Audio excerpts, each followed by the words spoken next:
मेरा नाम मुदस्सिर जट है जी और मेरा ताल्लुक़ फैसलाबाद से है जी। मुझे शौक़ तो बचपन से था। पहले हमने 4 फुट बड़े ट्रक बनाए थे जो मुख्तलिफ शॉपिंग मॉलों में चलाए, जो लोगों ने बहुत ज़्यादा पसंद किए। लोगों ने, बच्चों ने, बड़े ने, सब बहुत ज़्यादा पसंद किए।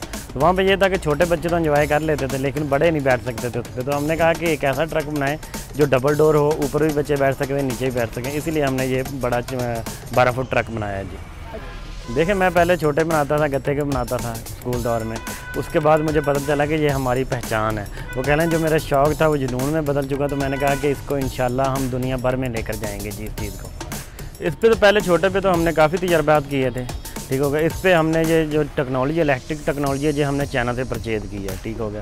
बाकी जो इस पे बनाने पे, फ्रेम श्रेम पे, उस पर हमें काफ़ी मरतबा कह लेंगे तोड़ के बनाना पड़ा। पहले बनाते थे नहीं एडजस्ट होता था, फिर उसको तोड़ के दोबारा बनाते थे। मेरे अंदर इतनी बर्दाश्त है जी, तो जब भी होता है ना तो मैं मायूस नहीं होता। मुझे पता है कि जो होगा, जितनी मरतबा आप करेंगे बेहतर से बेहतर होगा। इस पर तकरीबन कोई कह लें कि अब तो हम उसके नुकसान नहीं कहते, क्योंकि जो तजर्बे होते हैं उसमें नुकसान तो मैं नहीं गिनता।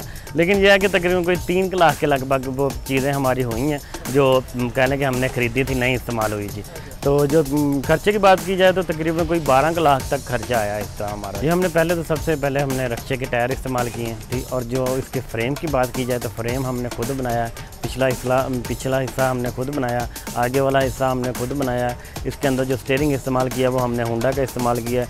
इसके अंदर जो कटाई वाला सिस्टम इस्तेमाल किया वो हमने मेहरान का किया है। तो ये सबसे पहले तो मैं आपको चार्जिंग का बताता हूँ। ये 9 घंटे चार्जिंग को लेता है, उसके बाद 30 से 35 किलोमीटर चलता है। ये फुल इलेक्ट्रिक है। जिस तरीके से हमारे घरों में अडाप्टर लगे होते हैं, मोबाइल होती है, जब बाकी एशिया चार्ज होती हैं, उसी तरीके से ये चार्ज होता है जी। इसके लिए हैवी कोई नहीं चाहिए। जिस तरीके से हमारी इलेक्ट्रिक गाड़ी है उसके लिए हैवी प्लग चाहिए, उनका एक चार्जिंग का स्टेशन ही अलग होता है। तो इसके लिए ऐसे स्टेशन की कोई ज़रूरत नहीं है।